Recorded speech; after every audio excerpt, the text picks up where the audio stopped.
Light is the single most important factor in keeping your houseplants healthy. Yet it's also one of the most misunderstood. If your plant isn't growing, is becoming leggy, dropping leaves, or simply doesn't look as healthy as it should, there's a good chance the problem isn't watering.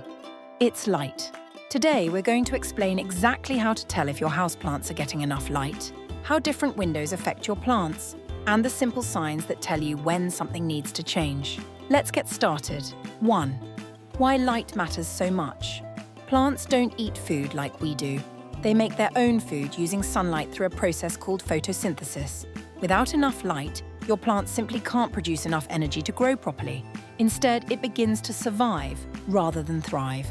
Growth slows. Leaves become smaller, colors fade. Eventually, the whole plant starts looking tired. 2. Not all windows are equal. One of the biggest mistakes people make is assuming every bright room provides enough light. In reality, every window behaves differently. North-facing windows. These receive the least direct sunlight, ideal for snake plants, ZZ plants, cast iron plants, not ideal for plants that need lots of light. East-facing windows. Gentle morning sunshine, perfect for many tropical houseplants because the light is bright without becoming too harsh. Excellent for peace lilies, monsteras, philodendrons, spider plants.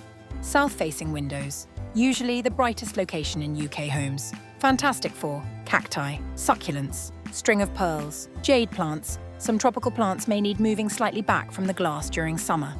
West-facing windows, warm afternoon sunshine. Good for many plants, but during summer the afternoon sun can become surprisingly intense. Watch carefully for leaf scorch. 3.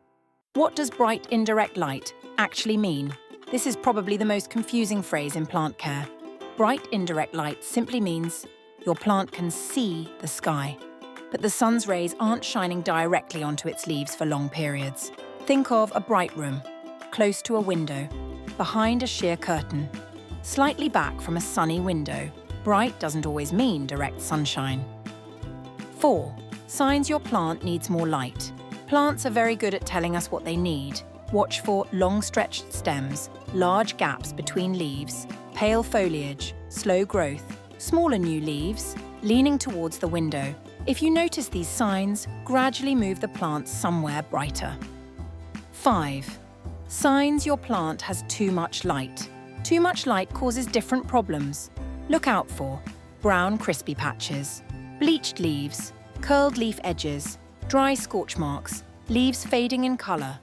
Strong summer afternoon sunshine is usually the biggest culprit. 6. Rotate your plants. Plants naturally grow towards light. If you never rotate them, they'll become uneven. Turn your plants about a quarter turn every week. This encourages fuller, more balanced growth. 7. Should you buy a grow light? If your home has limited natural light, especially during autumn and winter, a grow light can be a fantastic investment.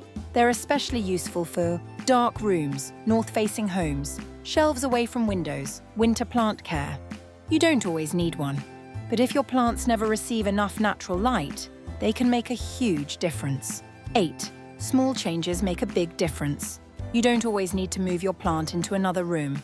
Sometimes simply moving it 50 centimeters closer to the window, rotating the pot, opening curtains earlier, can completely transform its growth over the following months.